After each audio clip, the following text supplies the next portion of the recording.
세상에서 가장 뻔뻔한 사람을 떠올리면 어떤 게 가장 먼저 떠오르시나요? 돈 떼어먹은 친구?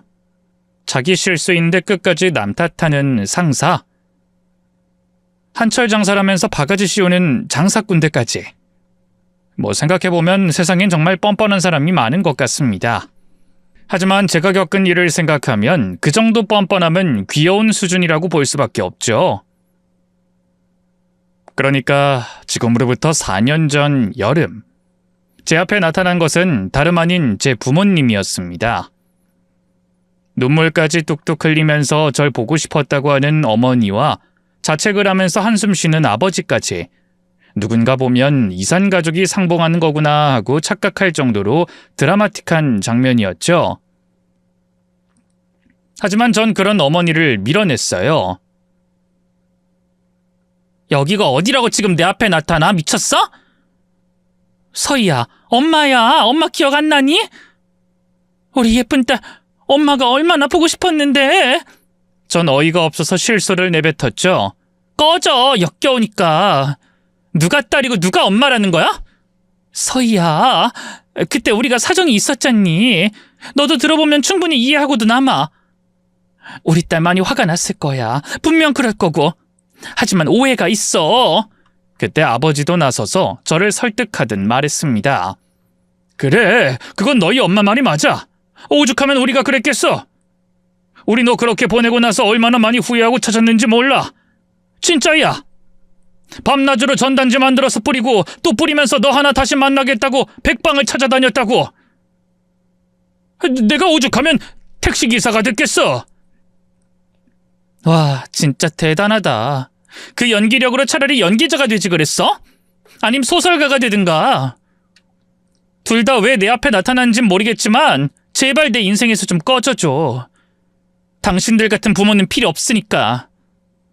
나한테 조금이라도 미안하면 2번 다시 나타나지 말란 말이야. 당시 주변에 있던 사람들은 저를 미친년 보듯이 봤습니다. 그리고 반대로 늙고 나약해 보이는 제 부모님을 안쓰러운 눈빛으로 봤고요. 겉으로 보면 충분히 그럴 수 있겠죠. 하지만 제가 그렇게까지 하는 것엔 이유가 있었습니다. 그러니까 제 나이가 7살이었을 때였죠. 그때부터 저는 부모님이 저를 사랑하지 않는다는 것 정도는 알고 있었어요. 각각 20살, 21살이란 너무 어린 나이에 제가 생기며 결혼하게 된 두 사람은 아이를 키울 수 있는 정신 상태가 아니었기 때문입니다.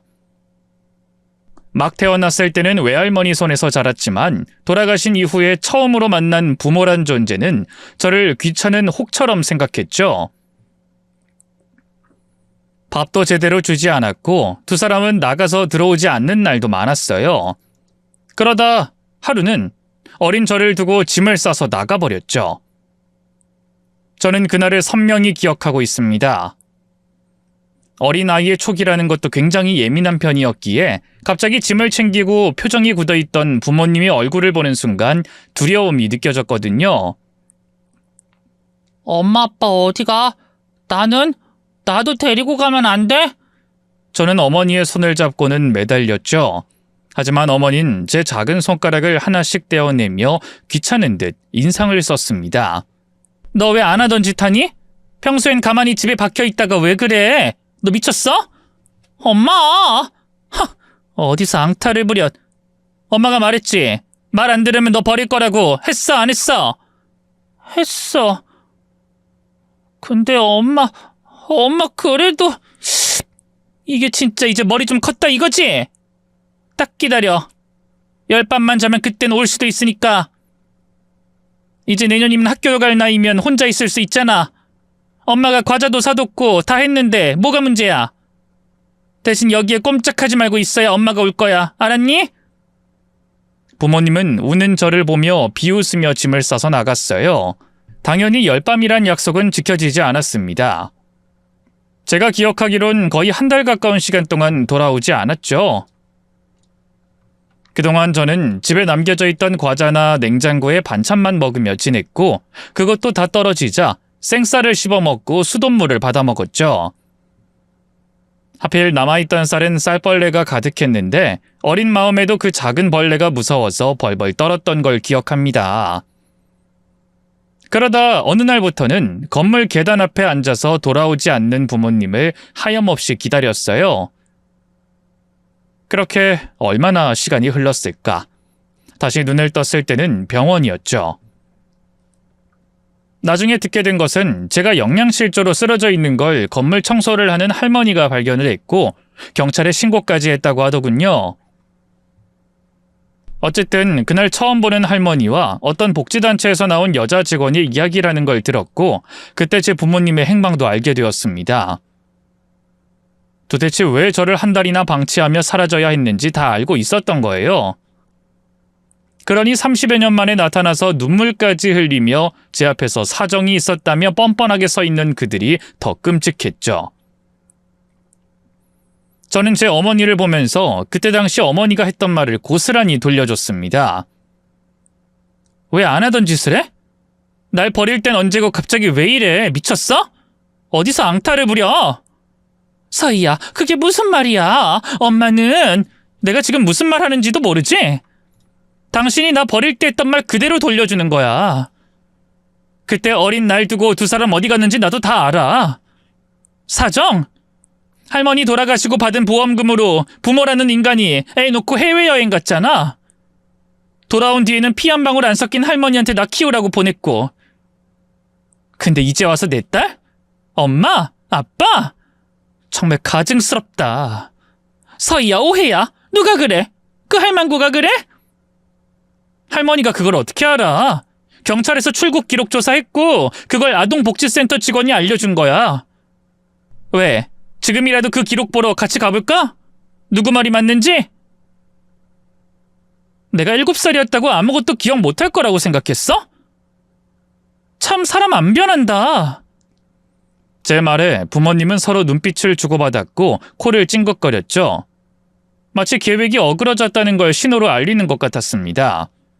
그러더니 어머니는 큰 한숨과 함께 제 손을 잡더군요. 그래, 인정해. 잘못했지. 근데 그땐 우리가 어렸어. 겨우 21였다고. 하지만 지금은 달라. 널 키울 여건도 충분하니까 이렇게 찾아온 거잖아. 아빠는 택시기사하고 엄마도 일해. 그러니 널 돌볼 수 있고. 서희야, 솔직히 그 할머니랑 사는 것보단 우리가 훨씬 나은 거 아니니?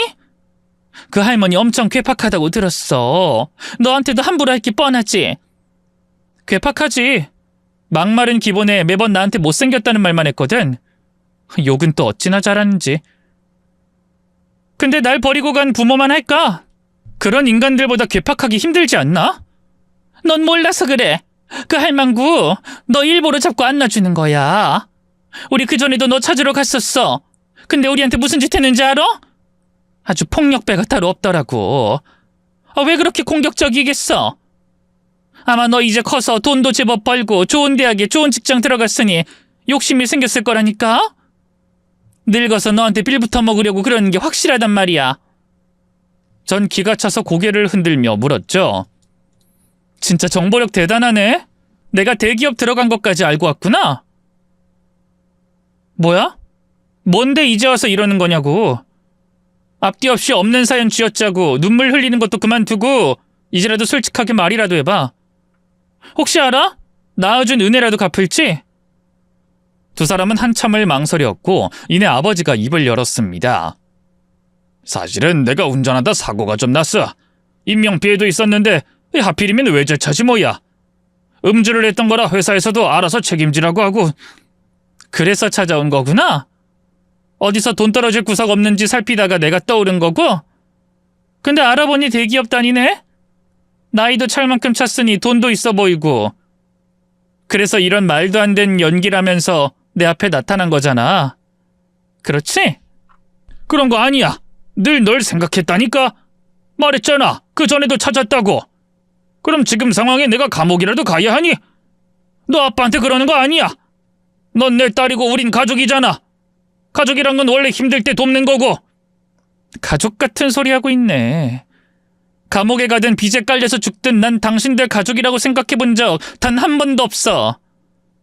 그러니까 두 번 다신 내 앞에도 우리 할머니 앞에도 나타나지 마. 아니다. 10번만 기다려봐. 그럼 내가 상황 봐서 적선이라도 해줄 테니. 넌 지금 낳아준 부모한테 그게 할 소리야? 그러게. 난 엄마한테 들었던 말 그대로 돌려준 건데 그게 그렇게 끔찍한 말이었다는 건 스스로가 아나 봐? 나한테 부모는 할머니뿐이야. 그니까 다신 나한테 딸이라고 하지 마.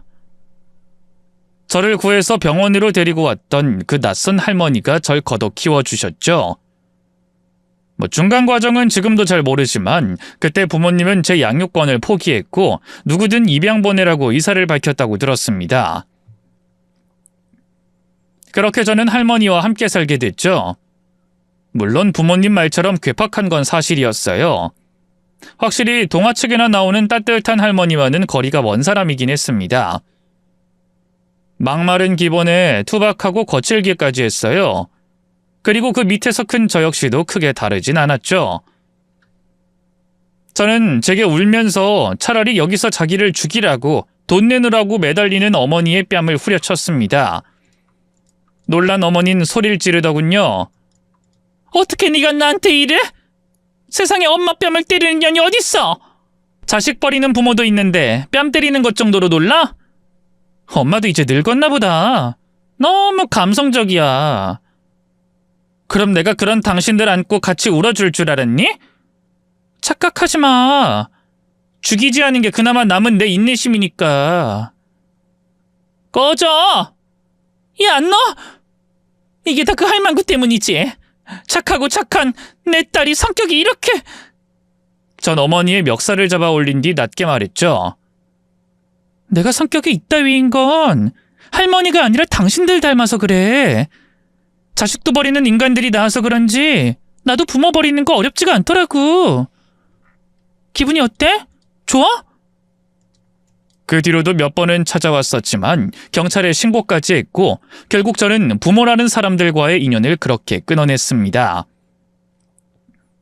물론 할머니는 제 행동에 불만이 많으셨죠. 너무 곱게 보냈다. 겨우 뺨 안 돼? 그걸로 아프긴 하고. 아주 평생을 기억하게 눈아리도 한쪽 못 쓰게 만들어야 쓰지. 아니 마가리 못 털게 이빨을 몽땅 다 뽑아버리든가. 할머니, 그럼 병원비까지 물어줘야 해. 아이 물어주면 그만이지. 인생 뭐 있어? 내가 건물 청소 더 늘려서라도 그 정도는 해야 속이 후련하지. 부모 같지도 않은 것들이 이제 와서 핏줄이니 뭐니 하는데 나라면 그것들 목을 따서 거꾸로 매달아서 피를 쪽 뽑아놨을 거다. 감히? 저는 그 말에 웃으면서 할머니에게 은근슬쩍 안겼습니다. 왜? 혹시 할머니 질투나? 내가 부모 나타났다고 쏙 갈까봐? 그 인간들 할머니 찾아왔는데도 나한테 말 한마디 안 했잖아. 그거 질투 받지? 아이고 질투는 무슨. 가라면 가라지. 너 그것도 좋다고 하면 나도 아쉬울 거 없어. 얼마든지 가. 밥이나 축 내는 거 데리고 있어 뭐 하겠어? 나도 고생 안 하고 좋지 뭐. 아우 꼭 말을 해도. 나 진짜 할머니 때문에 나 시집 못 갈 수도 있어. 할머니 닮아서 입이 이렇게 거칠어서. 평생 할머니랑 같이 살아야 될 수도 있는데 그게 왜 나 때문이야. 난 그 시절에도 입담 좋다고 나 좋다는 남자가 널리고 널렸어. 넌 얼굴이 문제야 얼굴. 어디서 내 핑계는. 치. 진짜 할머니 못된 거 알지? 알 됐고 돌아다니면 어디 나사 하나 빠진 놈이 성격이 화끈해서 좋다. 뭐 불 같은 게 마음에 든다고 하면 바로 잡아서 시집이 나가. 의외로 얼빠진 놈들 찾아보면 많으니까. 할머니 말씀처럼 저는 그 일이 있고 얼마 안 가서 얼빠진 놈 하나를 주었습니다. 이렇게 말하면 좀 그렇지만 직업도 수의사에 성격도 좋은데 여자 보는 취향이 좀 남달랐죠. 그 사람은 제 친구의 지인이었고 우연히 제 차에 얻어 탔다가 제가 거칠게 운전을 하는 걸 보고 반했다고 했습니다. 당연히 초반엔 뭐 이런 변태 새끼가 다 있나 싶었어요. 하지만 얼마 안 가서 이 사람이 할머니가 말하던 나사 빠진 인간이라는 걸 알게 되었고 바로 연인이 됐죠. 혜준 씨는 어머니를 닮아 그런지 차분한 성격이었는데 또 의외로 그 부분이 저와는 잘 맞았습니다. 서로 부족한 걸 채워주는 그런 느낌이었거든요. 결국 만난 지 1년 만에 결혼 이야기가 나왔죠. 가장 먼저 저는 저희 할머니에게 혜준 씨를 소개해줬습니다. 그래, 혜준이라고 했나? 내가 나이도 있으니 말은 편하게 해도 되는 거지? 네, 그럼요. 서희한테 할머님 이야기 많이 들었습니다. 들어보니 어디서 개병원을 한다고? 네, 개병원, 그렇죠. 개들이 가는 병원이니 개병원이지. 개들이 고개가 아니야? 그렇죠, 틀린 말은 아니죠. 참 입담이 좋으세요. 사탕 발리면 집어치우고 우리 서희 어디가 마음에 들어서 결혼하려고 하는지 물어도 되나? 얼굴? 학벌? 아님 뭐 직업이 탄탄해서 좋은가? 무릎을 꿇고 어색하게 앉아있던 혜준 씨는 웃으면서 대답했죠. 외적인 것도 좋지만 성격이 가장 좋고요. 일에 있어서도 자신감이 넘치고 승부욕도 있고요. 저랑은 다르게 뭐든 다 이겨낼 수 있는 그런 힘이 있어서 좋습니다. 자네 혹시 변태야? 다른 건 몰라도 쟤한테 성격 좋다는 사람은 난 본 적이 없는데. 객관적으로 봐도 애가 성격이 불같잖나. 근데 성격이 좋다? 네? 그게 저희 어머니는 좀 우아한 편이시거든요. 여성스럽고 아직도 소녀 같은 그런 면도 있으시고요. 근데 전 늘 그런 성격 탓에 어딘지 모르게 거리감이 느껴졌어요. 친구들이 엄마한테 꾸중 듣고 잔소리 듣는 것 자체도 부러웠고, 저도 성격이 소심한 편이라서 저와는 반대되는 그런 사람이라서 더 좋았습니다. 길게 돌려 말해서 그렇지 결국 이상한 성격이 취향이다 이 말 아닌가? 그러니까 네, 맞습니다. 제가 취향이 좀 그런 것 같아요. 그래, 뭐 솔직하니 좋네. 뭐 그런 남자들 종종 있지. 어쨌든 내가 할 말은 많이 없어. 나중 가서 성격이 어쩌다 나랑 안 맞는다 이러면서 딴 여자한테 눈 돌리면 그땐 내가 절구로 고추를 빻아버릴 거란 말이지. 알겠나? 나 한다면 하는 사람이야. 솔직히 그땐 좀 아찔했습니다. 저희 할머니 성격을 누구보다 잘 알고 있었지만 설마 첫 만남에 그런 협박을 할 줄은 몰랐거든요. 어쨌든 상황이 정리됐고 허락은 받긴 했지만 혜준 씨는 반응이 좋지 않았습니다. 개병원이라든가 절구로 성불구를 만들어버린다는 말 때문만은 아니었어요. 혜준 씨가 가장 걱정하는 건 바로 상견례였죠.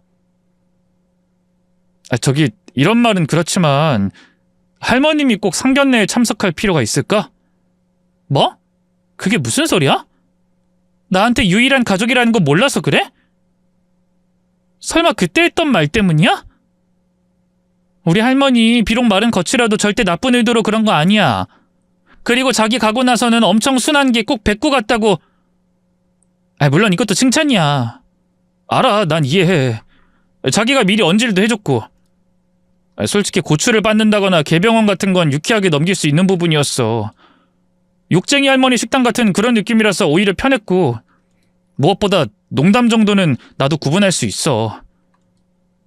장난스럽게 말씀하셔서 무례하게 느껴지지도 않았고, 나라도 내 딸 데리고 간다는 남자가 있으면 100번이고 그런 말 하고 싶었을 거야. 물론 직접적으로 말을 듣게 될 줄은 몰랐지만 어쨌든 신경 안 쓴다고. 그럼 뭐가 문제야? 우리 엄마는 저런 말 견딜 수 없을 거라고. 내가 말했잖아. 소녀 같은 분이고 감성적이라서 농담으로 흘려듣지도 않을 거고, 혹여나 저런 말 들으면 뒤로 넘어가셨을걸? 최악엔 우셨을 수도 있을 테고. 그러니 그런 상상만 해도 아찔해. 다행히 우리 집에서 자기 친부모나 집안 사정도 다 알고 있는 상황이니까 뭐 굳이 참석 안 해도 100번 이해해 주실 거야. 그러니까 상견례만큼은 우리끼리 그렇게 진행하면 안 될까? 저는 그 말에 표정을 굳혔습니다. 난 우리 할머니 참석 안 하면 안 돼. 나한텐 중요한 사람이야. 그리고 참석 안 하고 그 자리만 파한다고 끝날 문제야? 그건 그냥 자기 부모님을 속이는 일이야. 난 이렇게 살았고 내 출생을 바꿀 순 없어. 날 키워준 사람이 부끄럽다고 숨기는 일도 하지 않을 거고. 자기 낳아준 부모도 나타났다며. 차라리 그 사람들이랑 하면 낳아준 부모? 지금 장난해? 사정은 알지만 어쨌든 핏줄이잖아. 아예 생판 모르는 남보단 훨씬 가까운. 남의 집 가정사를 말하더라도 다 이해받진 못할 줄 알았지만 이 정도일 줄은 몰랐네. 됐다. 우리 아무래도 결혼까지는 할 사이는 아닌가 봐. 가치관 차이가 너무 나서.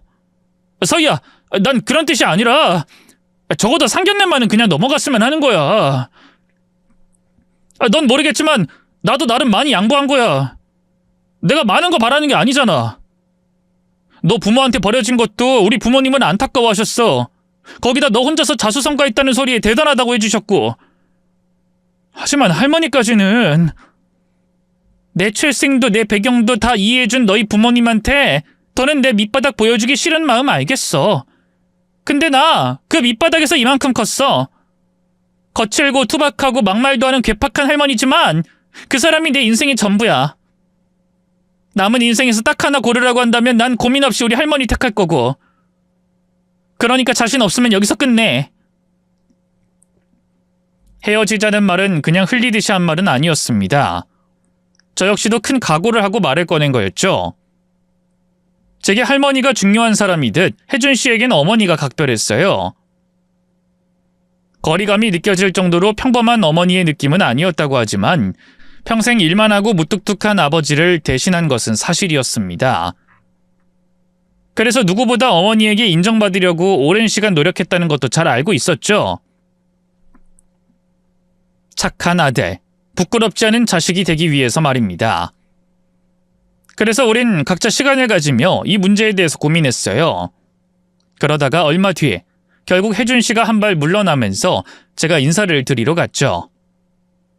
초반 분위기는 다행히 나쁘지 않았습니다. 무뚝뚝하시다던 아버님도 적극적으로 제게 질문을 하셨고 저 역시도 최대한 예의 있게 대답을 했으니까요. 대화 속에는 저희 친부모님에 관한 부분도 포함돼 있었고 직장에 대한 이야기도 있었죠. 다행히 아버님은 저를 꽤 마음에 들어하는 눈치였습니다. 하지만 혜준 씨가 늘 소녀 같다고 말하는 어머님은 뭔가 생각과는 달랐어요. 분명히 말투는 아주 우아했지만 말에 가시가 있다는 게 느껴졌기 때문이죠. 하지만 딱 꼬집어서 잘못됐다고 말하기 애매했어요. 이를테면 이런 식으로 말씀을 하셨거든요. 근본이라는 게 참 중요하다는 거 알죠? 근본은 뿌리거든. 뿌리가 단단해야 식물도 가지를 뻗고 열매를 달 수 있는 거고요. 그 부분이 난 좀 아쉽긴 해요. 아, 그렇죠. 하지만 저희 할머니도 저를 잘 키워주셔서 부모 그늘이라는 거 절대로 무시 못하거든요. 물론 말이 그렇다는 거죠. 이렇게 자수성가해서 대기업까지 나왔으니 같은 여자로서 전 대단하다고 생각은 하고 있어요. 하지만 뭐랄까 여성스러운 느낌보단 억척스럽다고 해야 할까? 뭐 느낌이 들긴 해요. 그 풍파를 다 견뎠으니 어찌나 안쓰러운지. 나 정말 그 이야기 듣고 막 눈물까지 흘렸잖아요. 좋게 봐주시고 이해해 주셔서 감사합니다. 에이, 이해는 못하죠. 난 평생 부모 그늘 아래서 자랐고 결혼하고 남편 그늘 아래서 벗어난 적이 없으니까. 그래도 어느 정도 이해하려고 노력은 하고 있어요. 다만 걱정이 안 되는 건 아니니까. 우리 아들 혜준이도 저랑 비슷한 환경에서 나고 자라서 아가씨랑 잘 어울리는 건지 생각이 많이 들 수밖에 없어요. 부모라는 게 다 그렇잖아요? 이해하죠? 이게 칭찬인지 아니면 욕인지 모르겠는데 이걸 아주 고급스럽고 우아한 목소리로 말을 하니 저조차도 혼란스러울 정도였던 겁니다. 이야기를 듣다 보면 혜준 씨가 왜 어머니와의 사이에 기묘한 거리감을 느꼈는지 어느 정도 이해를 할 수 있었죠. 물론 그렇다고 제가 불만을 가진 건 아니었습니다. 적어도 할머니처럼 막말을 하는 것도 아니고 저를 반대하지 않는 것만으로도 감사하다는 건 변함없었으니까요. 무조건 고맙다, 감사하다면서 그 자리를 끝냈고 상견례 날짜를 잡았습니다. 할머니가 염색을 하고 파마를 하는 걸 보면서 드디어 결혼을 앞뒀다는 생각이 들게 됐죠. 문득 혜준 씨 입장도 고려해야 할 것 같아 할머니에게 부탁은 했어요. 할머니, 상견례에서는 성격 다 드러내시면 안 된다. 알았지? 나 시집은 가야 될 거 아니야. 내가 결혼하냐?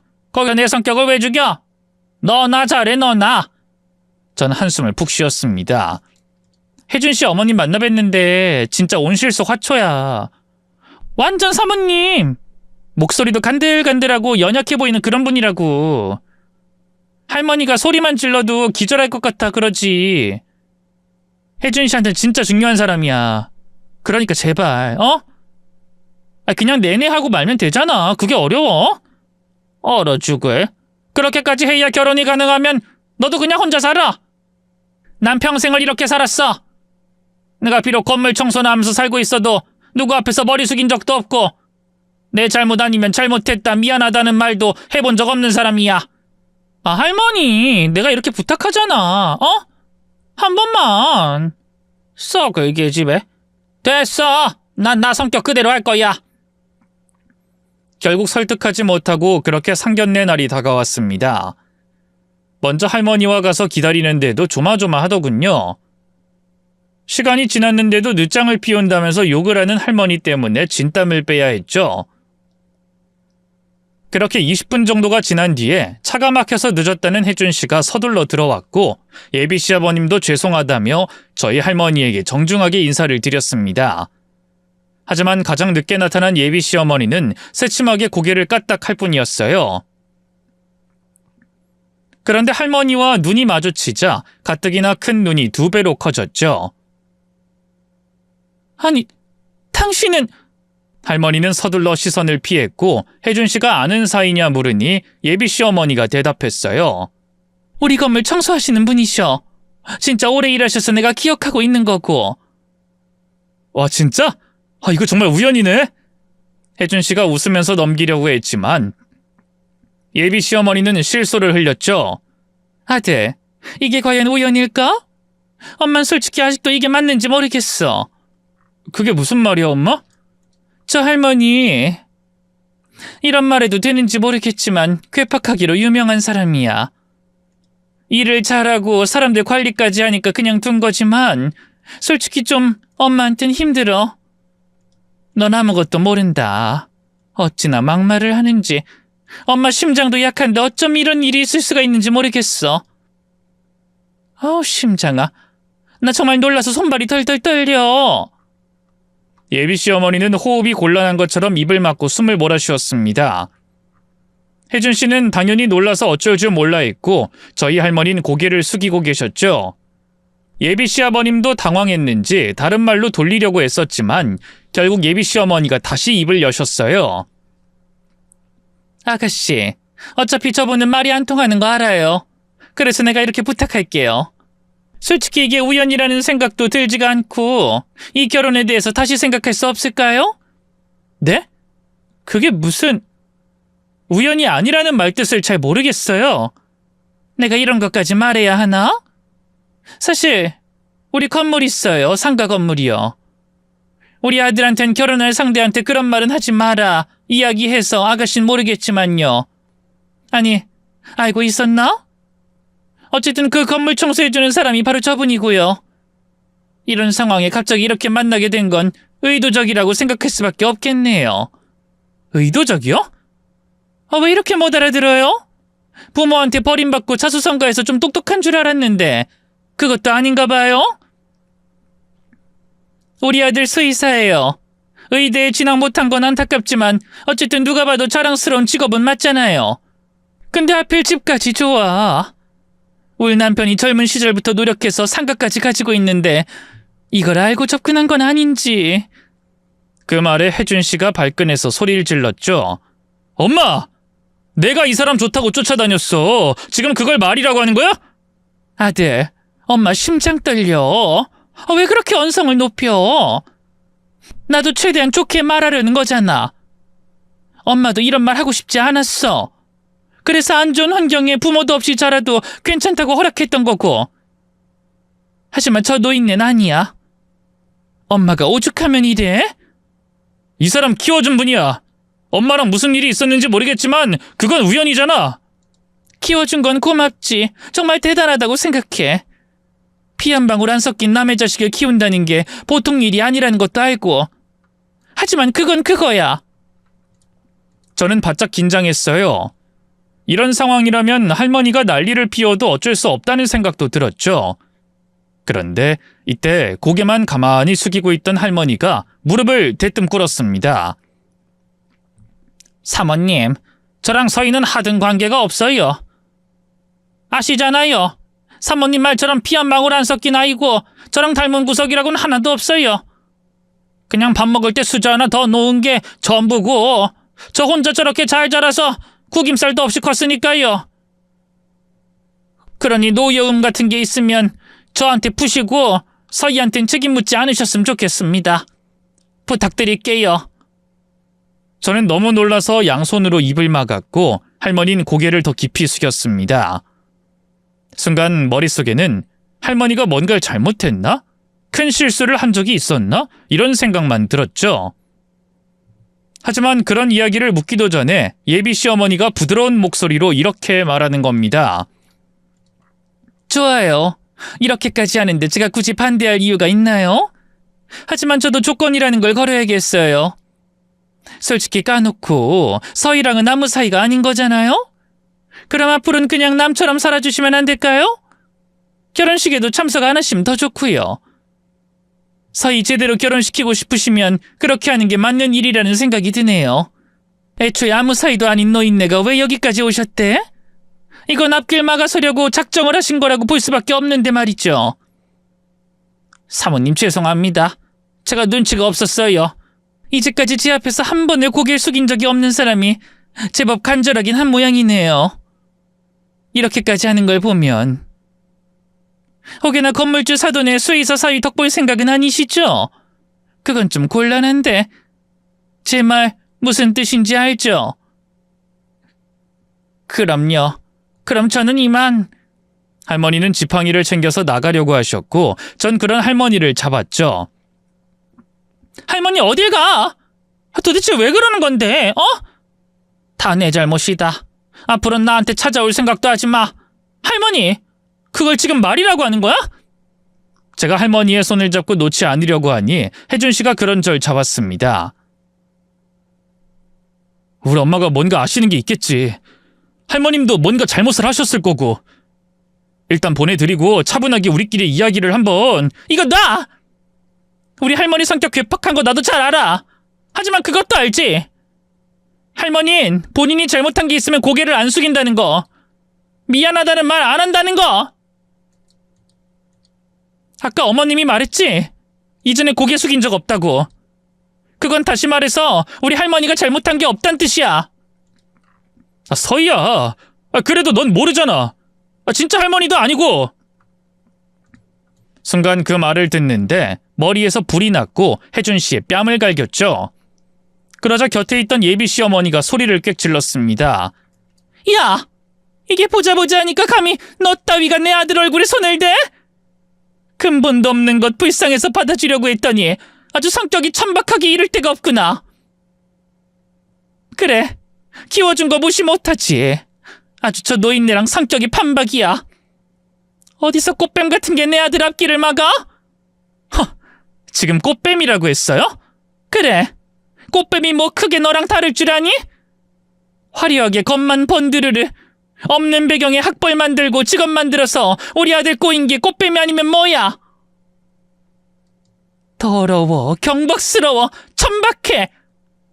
이래서 없는 것들은 위로 올라오지 못하게 막아야 되는 거야.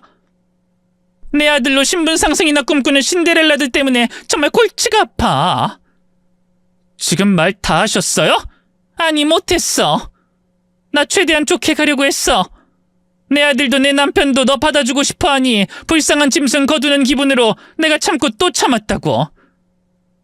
너 같은 거한테 존대까지 하면서 예의 차릴 만큼 차렸다고 생각해. 온실 속 화초처럼 자란 아들이 너같이 야생잡초를 처음 봐서 관심 있고 재밌어 하니까 장난감 쥐어주듯 그렇게 잠깐 다녀와도 된다고 받고. 근데 난 이제부터는 못 보겠다. 너 같은 애들은 너 같은 위치에 있는 사람 만나라는 말이야. 구질구질한 하급 인생인 너희 할머니처럼 그렇게 살라고. 우리 집에 와서 분탕질할 생각 말고. 전 그 말에 이를 부득 갈았죠. 잡초요? 불쌍한 짐승이요? 참 표현 고급지시네요. 근데요, 아줌마가 더 경박스러워요. 말만 고급스럽고 하는 행동만 소녀 같음 본인이 우아하다고 생각해요? 아니요. 아줌마 입엔 칼이 물린 것 같거든요. 남을 언제라도 찌를 준비를 하고 있는 칼이요. 뭐? 아줌마? 파혼할 거니까 이제 아줌마 맞잖아요. 나도 내 할머니 싫어하는 집에 시집 갈 생각 없고요. 빌어먹는 한이 있어도 그 집 식구로는 안 가요. 아니 못 가! 내가 아까우니까! 어쩜... 이래서 근본 없는 자식은 들이는 게 아니야. 저런 상스럽고 끔찍한 애가 우리 순진 아들 꼬여냈으니 이런 걸 보면 제 부모가 왜 죄를 벌였는지 이해가 간다고. 그때였습니다.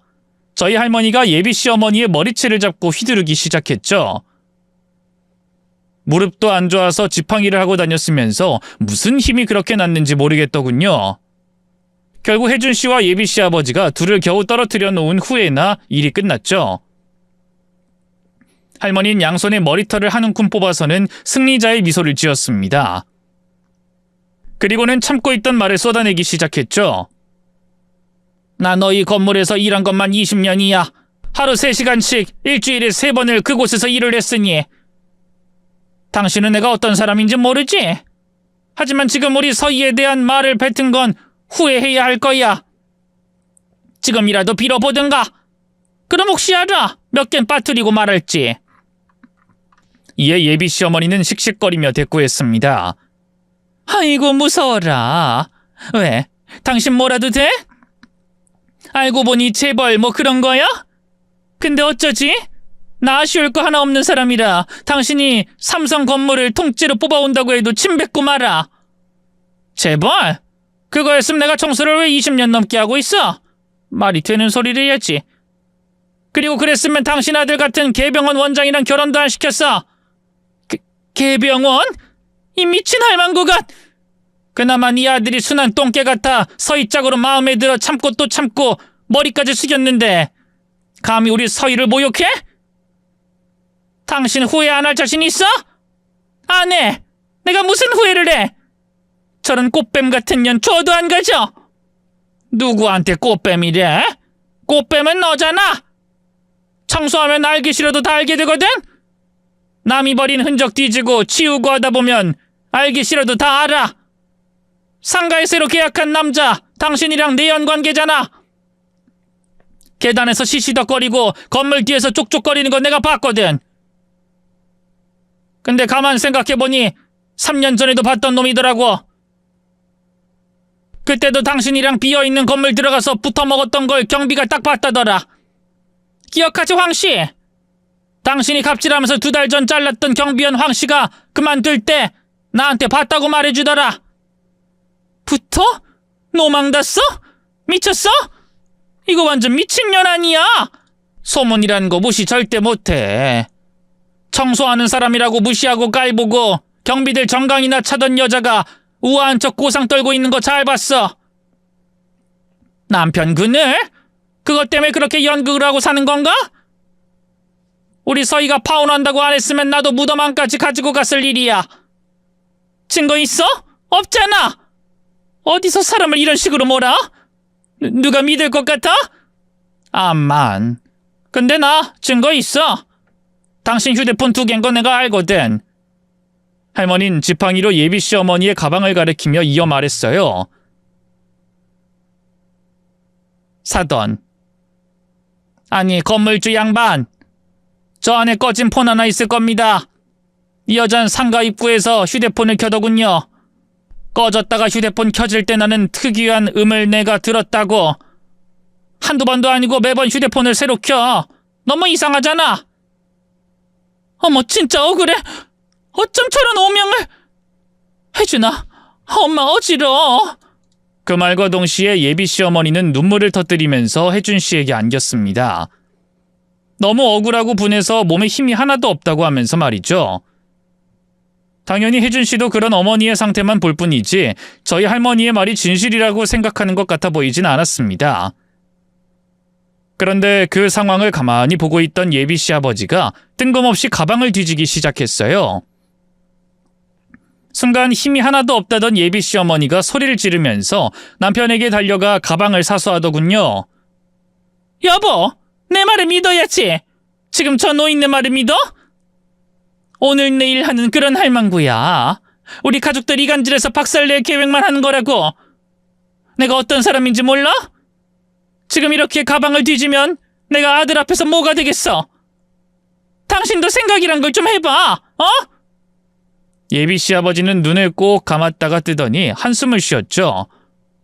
난 당신이 어떤 사람인지 몰라. 솔직히 말해서 모르겠어. 여보! 한 번 실수했던 거 내가 받아줬던 건 기억 못해. 여보, 이제 와서 왜 지난 과거를 들먹여? 나 몰라? 이젠 그렇게 안 살잖아. 그럼 가방 좀 보자. 진짜로 확인만 할 테니까 가방 내놔.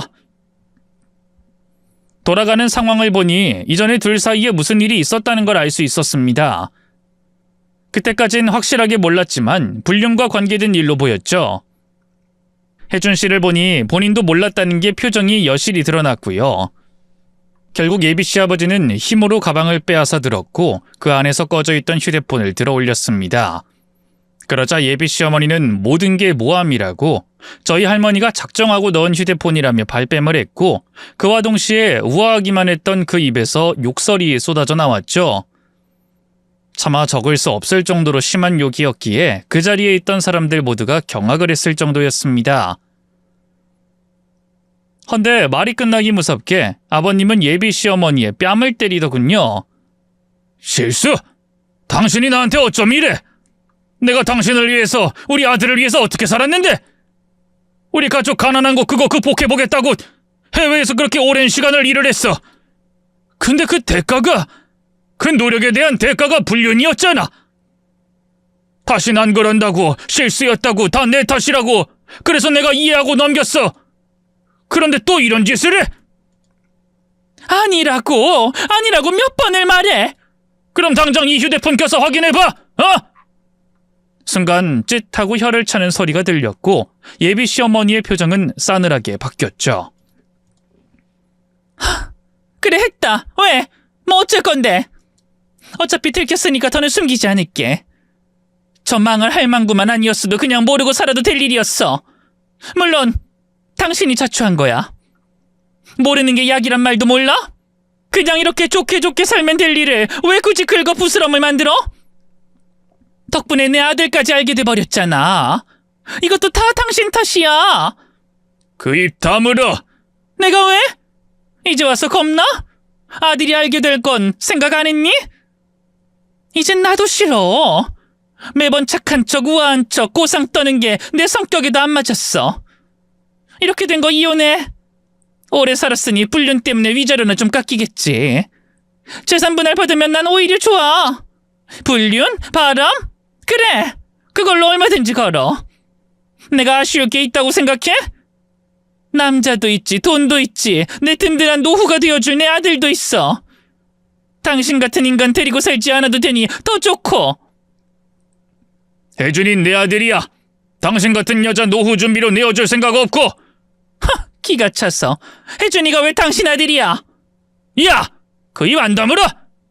혜준이는 다른 남자애야. 당신도 잘 알잖아.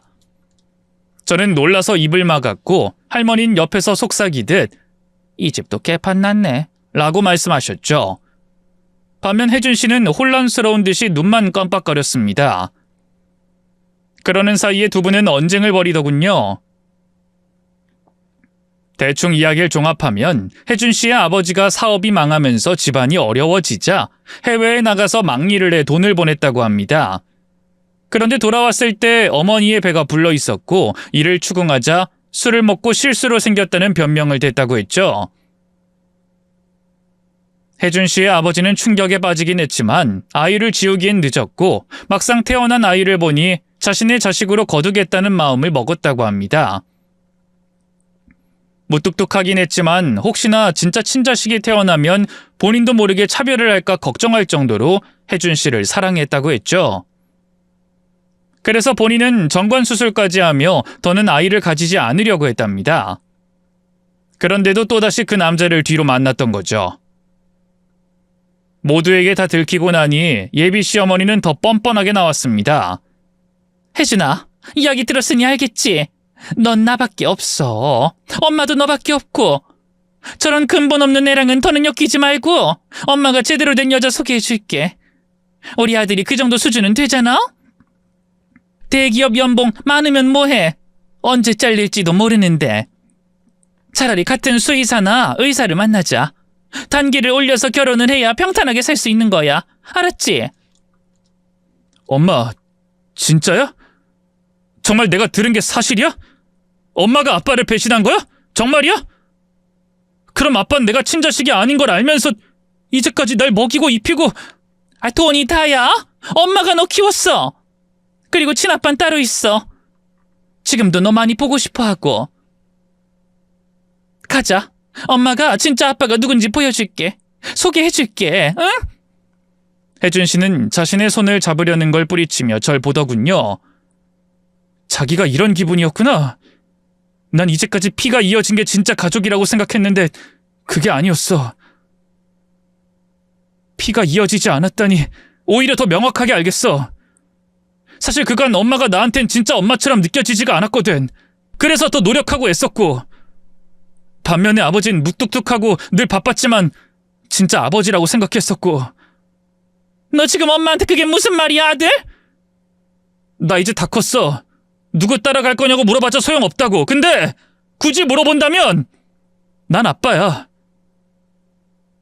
친자식 아니라고 해도 아빠는 날 지금까지 키웠어. 그러니까 나도 서희처럼 모든 걸 포기하고 하나를 골라야 한다면 그건 아빠라고. 그니까 엄만 혼자서 가. 너 진심이야? 이래서 자식 새끼 낳아봤자라는 소리 듣는 거지. 그래, 이왕에 말이 나왔으니 너 진짜 실수로 태어났어. 아빠가 누군지도 몰라 사실. 그래서인지 몰라도 네가 아기일 때부터 너한테 정이 하나도 안 가더라. 어때? 속이 좀 후련하니? 난 후련하네. 나도 아쉬울 거 없어. 어차피 돈만 있으면 되는 일이고 나 좋다는 남자 있는데 망설일 이유 없지. 예비 시어머니는 그 자리에서 나갔고 저와 할머니는 혜준 씨와 아버님 둘만 있을 수 있도록 자리를 피해줬습니다. 두 사람은 꽤 오랫동안 서로의 이야기를 하고 또 들어줬다고 했죠. 오히려 그 일이 있고 더 가까워졌다고도 했고요. 물론 사건의 여파로 인해 한동안 결혼 준비는 멈춘 거나 다름이 없었습니다. 결국 두 분이 이혼을 하셨기 때문이었죠. 모든 게 다 마무리되고 저희가 다시 결혼 준비를 시작했을 때는 상견례 이후 1년이 지난 시점이었고요. 다행인 것은 적어도 이전의 결혼 준비보단 훨씬 수월했다는 겁니다.